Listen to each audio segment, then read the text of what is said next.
தினமும் எங்கள் ஏரியாவில் கீரைக்காரம்மா கீரைன்னு கூவி கூவி விற்றுக்கிட்டு வருவாங்க. எனக்கு நல்ல பழக்கம்தான். அந்த அம்மாவை இன்றைக்கும் நான் பார்த்தேன். கீரைன்னு கூவி விற்றுக்கிட்டு வந்தாங்க.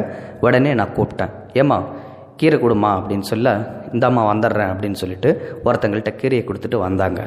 கீரையை கொடுமா அப்படின்னு சொல்லும்போது, அம்மா இந்த தடவை ₹1 ஏற்றிருக்கேன், விலைவாசி எல்லாம் ஏறி போயிடுச்சு, தயவு செஞ்சு நீங்கள் ₹9 கீரை ஒரு கட்டுக்கு கொடுங்க அப்படின்றாங்க. இல்லை அதெல்லாம் முடியாது, எனக்கு ₹8 தான் வேணும் அப்படின்றாங்க. ஏன்னாம்மா வெளியில் நான் ₹10 கொடுக்குறேன், உங்ககிட்ட நான் 10 வருஷமாக வாடகையாக கொடுத்துக்கிட்டு இருக்கேன், வாடிக்கையாக கொடுத்துக்கிட்டு இருக்கேன், அதனால தான் உங்களுக்காக நான் ₹9 சொல்லி ₹1 கம்மி பண்ணி கொடுக்குறேன். அதுலேயும் நீங்கள் ₹1 கம்மி பண்ணால் எப்படிம்மா? அதெல்லாம் எனக்கு தெரியாது, நான் உங்கள்கிட்ட ரொம்ப நாளாக வாங்குறேன்ல, ₹8 கொடுத்தா கொடு, இல்லாட்டி போ அப்படின்னு சொல்லி நான் சொன்னேன். உடனே அந்த அம்மா சொன்னாங்க, சரிம்மா உங்களுக்காக கொடுக்குறேன் அப்படின்ட்டு ₹8 3 கட்டு கொடுத்தாங்க. அதை வாங்கிட்டு உடனே அந்த அம்மாக்கிட்ட காசும் கொடுத்துட்டேன். கொஞ்சம் நேரம் போன உடனே அந்த அம்மா மயங்கி கீழே விழுந்தாங்க. உடனே போயிட்டு தூக்கிட்டு வந்தேன். தூக்கிட்டு வந்ததுக்கப்புறம் எங்கள் வீட்டுக்காரரும் அதை பார்த்தாரு. இது எல்லாத்தையும் நோட் பண்ணிக்கிட்டு தான் இருந்தார். நான் கீரை வாங்கும்போதும் அந்த அம்மா மயங்கி விழுந்த போதும். உடனே அந்த அம்மா முகத்தில் தண்ணியை தெளித்து எழுந்துறீங்கம்மான்னு சொன்னேன். என்னம்மா காலையில் சாப்பிட்லையா? என்னம்மா பண்ணுறது, வேலை இருந்ததுன்னா காலைல எப்படி சாப்பிட தோணும், அதனால் இதெல்லாம் விற்று முடிச்சுட்டு கொஞ்சம் தானே இருக்குது, சாப்பிட்டுக்கலாம் அப்புறமா அப்படின்னு சொல்லிட்டு தான் நினச்சிக்கிட்டு இருந்தேன், அதுக்குள்ளே மயக்கம் வந்துருச்சு அப்படின்னாங்க. உடனே நான் வீட்டுக்கு போனேன். 4 இட்லி போட்டு வந்து கொடுத்து சாப்பிடுங்கம்மான்னு சொன்னேன். எங்கள் வீட்டுக்காரர் அதையும் யோசித்து பார்த்துக்கிட்டு தான் இருந்தார்.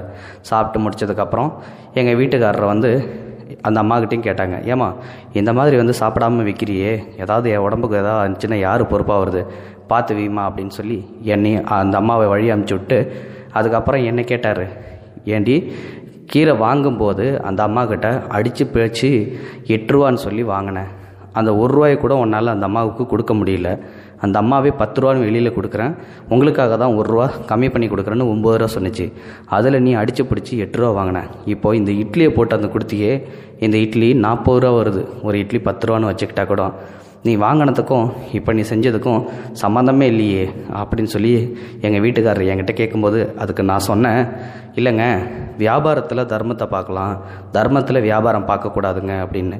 அப்போ தான் புரிய வந்தது, வியாபாரத்தில் தர்மத்தை பார்க்கலாம் அப்படிங்கும்போது இந்த மாதிரி வியாபாரம் பண்ணும்போது ₹1 ₹2 அடித்து பேசி வாங்கலாம், ஒருத்தங்க பசியோடையும் இல்லை தண்ணி வடையோடும் இல்லை உயிருக்கு போராடிக்கிட்டு இருக்கும்போது அதில் வியாபாரத்தை பார்த்தா அவங்களோட உயிர் போயிடும், நமக்கும் அது பாவத்தை தான் சேர்ந்து கொடுக்கும் அப்படின்றது இதிலேருந்து புரிய வருது. அடுத்து 2 நாள் கழித்து அந்த அம்மா வந்தாங்க.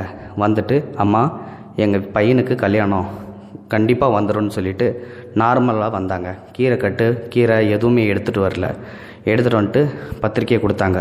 கொடுத்துட்டு, இந்தாங்கம்மா எங்கள் பையன் கல்யாணத்துக்கு நீங்கள் கண்டிப்பாக வரணும், உங்களை மாதிரி படித்தவங்களோட ஆசீர்வாதம் என் பையனுக்கு தேவை அப்படின்ட்டு பத்திரிக்கை கொண்டாந்து கொடுத்துட்டு போச்சு.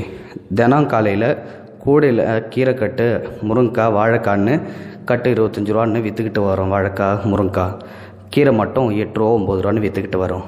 பழைய லேசாக கிழிஞ்ச சேலை கட்டியிருக்கும், அள்ளி முடிஞ்ச தலை, எண்ணெயே பார்க்காத முடின்னு பார்க்கவே ரொம்ப கஷ்டமாக இருக்கும். கீரை கட்டோட பத்திரிக்கை கொடுக்கறதுன்னு தனியாக கொடுத்துட்டு போச்சு. இது மாதிரி பத்திரிக்கைகளை கண்டுக்கிறதே இல்லை. அதனால் வாங்கி வச்சதோட சரின்னு மறந்தாச்சு.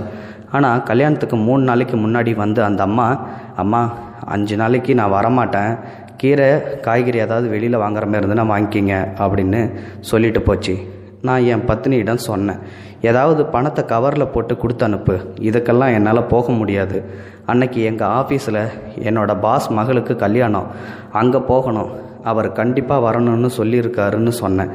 அதுக்கு என்னோடய சம்சாரம் கேட்டால், நீங்கள் நாள் ரிசப்ஷன் தானே போவீங்க, மறுநாள் ஞாயிற்றுக்கிழமை தானே பக்கத்து கிராமத்தில் அவங்க வீட்டில் தான் கல்யாணம், போய் தலையை கட்டிட்டு வரலான்னு சொன்னான்.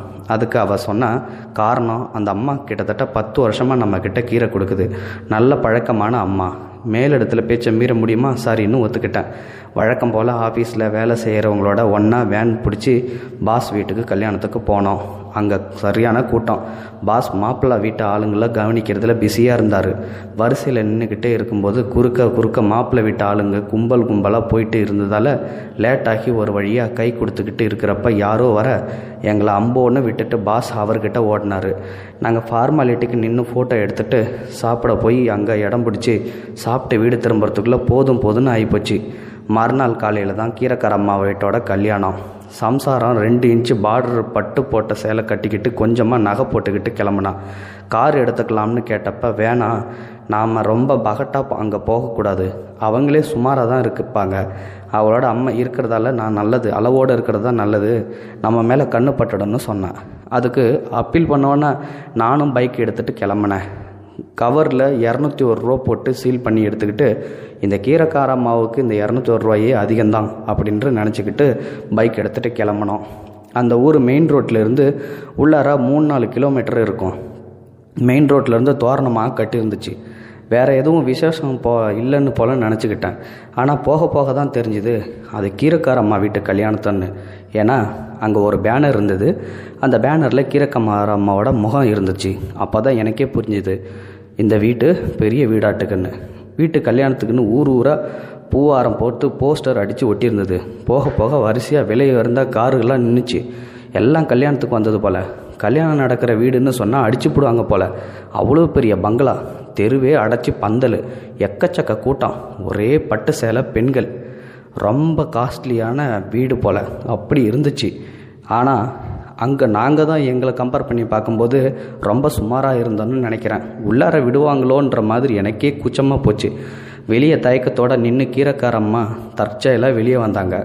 எங்களை பார்த்துட்டு நேராக கிட்ட வந்து வாங்கையான்னு கூட்டுட்டு போச்சு. எனக்கு அடையாளமே தெரியல. 1/2 அடி பார்டர் பட்டு சேலை, கழுத்து பூரா நகையான நகை, பெரிய ஜமீன்தாரம்மா மாதிரி ஜொலிச்சிச்சு. எங்களை உள்ளார கூட்டிகிட்டு போய் எல்லா பட்டு சேலைக்காரங்களையும் ஒதுக்கி விட்டுட்டு மணமக்களை கூப்பிட்டு காலில் விழுக சொல்லி, ஐயா உங்களை போல் படித்தவங்களோட ஆசீர்வாதம் தான் என் மகனுக்கும் மருமவளுக்கும் வேணும்னு சொல்லி ஆசீர்வாதம் பண்ண சொல்லி சொன்னாங்க. நாங்களும் ஆசீர்வாதம் பண்ணினோம். கொண்டு போயிருந்த 200 ரூபா கவரை கூசிச்சு எங்களுக்கு கொடுக்கறது எப்படா கொடுக்கறதுன்னு யோசனையே வந்துருச்சு. வேறு வழி இல்லாமல் கொடுத்துட்டு திரும்பினவங்க வாங்கையான்னு கூட்டிகிட்டு போய் தனியாக டேபிளை ஒதுக்கி பக்கத்தில் நின்று சாப்பாடு பரிமாற வச்சு கிளம்பும்போது தாம்பூல பையில் ஒன்று கொடுத்துச்சு. ரொம்ப சந்தோஷம் ஐயா, நீங்கள் வந்ததில் மன சந்தோஷத்தோட வழி அனுப்பிச்சு. வீட்டில் வந்து தாம்பூல பையை பிரித்தா அதுக்குள்ளே 2 வெள்ளி சிமிழ்கள் 2 இருந்துச்சு. எனக்கு ஒரு மாதிரி ஆகிப்போச்சு. இது புரியவே இல்லை. அப்படித்தான் அவங்க கொடுத்த கல்யாண பத்திரிக்கையை நான் விரித்து படித்து பார்த்தேன். செம்ம ஷாக்காகி போச்சு அந்த கல்யாண பத்திரிக்கையை பார்த்து. அந்த ஊரில் பெரிய விவசாய குடும்பம் மாட்டுக்கு. அதன் மகனோட பேருக்கு நேராக என்ன இருந்துச்சு, எம்எஸ்சி அக்ரிகல்ச்சர்னு போட்டுச்சு. பொண்ணோட பேருக்கு நேராக எம்எஸ்சி அக்ரிகல்ச்சர்னு போட்டுருச்சு. மாப்பிள்ளையும் பொண்ணும் எம்எல்சி அக்ரிகல்ச்சர். அது மட்டும் இல்லை, சொந்தக்காரங்க பேர் எல்லாம் படிப்பு பதவியில் இருக்கிற மாதிரி எல்லாமே போய் எழுதியிருந்தது. எங்களுக்கு ஒரு நிமிஷம் அப்படியே ஷாக் ஆகி போயிடுச்சு. அடுத்த வாரம் ஞாயிற்றுக்கிழமை அதே கீரைக்காரம்மா பழையபடி கீரைக்கொடியோடு வந்துச்சு. என்னால் ஆவலை அடக்கவே முடியல. இதை எப்படியாவது விசாரித்து ஆகணும்னு தோணுச்சு. அவங்கள வீட்டுக்குள்ளே கூப்பிட்டு உட்கார வச்சு மரியாதையோட விசாரித்தப்ப அந்த அம்மா சொல்லிச்சு, உங்களுக்கு சந்தேகம் வந்திருக்குன்னு எனக்கு நல்லா தெரியும். உங்களோட சந்தேகம் நியாயம்தான். அந்த ஊரில் விவசாய குடும்பம். நாங்கள் 5 ஏக்கர் கீரை பயிர்கிட்டு இருந்தோம். மகன்தான் படிச்சுட்டு விவசாயத்துக்கு உதவி பண்ணுறான். அந்த விவசாய கல்லூரியில் தான் வேலை பார்க்குறான். பொண்ணும் அதே கல்லூரியில் தான் வேலை பார்க்குற. அவளுக்கும் விவசாயத்தில் ஆர்வம். அதனால தான் இந்த காதல் கல்யாணம். முறையாக விவசாயம் செஞ்சு தரகர் இல்லாமல் நாங்களே வியாபாரமும் பண்ணுறோம். காலையில் வேனில் கொண்டாந்து இறக்கி தனித்தனியாக கூடையில் சுமந்துக்கிட்டு விற்கிறோம். நான் ஆர்வத்தோடு நடந்து விற்கிறதால உடம்பு எனக்கு நல்லா இருக்குது, லாபமும் கிடைக்குதுன்னு சொல்லிச்சு. அந்த அம்மா தோற்றத்தை கேட்டேன். ஏன் அங்கே ராணி மாதிரி இருந்தீங்க, இந்த கீரை விற்கிறப்ப மட்டும் இப்படின்னு கேட்டேன். அதுக்கு சிரிச்சுக்கிட்டே சொல்லிச்சு, கீரை விற்கிறப்ப பட்டு சேலையும் நகையோடு நட்டோடு வந்தால் நல்லாவா இருக்கும், அதோட அந்த கீரையை நீங்கள் வாங்குவீங்களா, நீங்களே கொஞ்சம் யோசித்து சொல்லுங்கன்னு சொன்னிச்சு. அப்போ நான் சும்மா 40,000 சம்பளம் வாங்குகிற நாம் என்ன அளப்பிக்கிறோம். ஆனால் இந்த அம்மா ஊர் ஃபுல்லாக விவசாய நிலம், 5 ஏக்கரு, அது மட்டும் இல்லை பங்களா மாதிரி வீடு, படித்த பசங்க, இத்தனை சொத்து சொகத்தையும் வச்சுக்கிட்டு அப்படியே ஒரு கிழிஞ்ச சேலையும் எண்ணெயை தலையில் பார்க்காத மாதிரி பயங்கர சிம்பிளியாக வந்து இந்த மாதிரி கீரை விற்கிது. இந்த அம்மா பண்ணுறதுக்கு நம்ம அதிகமாக தான் பண்ணிக்கிட்டு இருக்கோமோன்னு அப்போ தான் எனக்கு தோணுச்சு. ஒழுதுண்டு வாழ்வாரே வாழ்வார், மற்றெல்லாம் தொழுதுண்டு பின்செல் என்பவர். அந்த குரலும் எனக்கு நினைவுக்கு வந்துச்சு. அப்பத்திலேருந்து நான் முடிவு பண்ணேன், எந்த ஒரு வேலையும் பொய்யான வேலையாக நம்ம நடிக்கவே கூடாது. நம்ம எந்த வேலை செஞ்சாலும் சரி, நம்ம சிம்பிளாகவே தான் இருக்கணும்.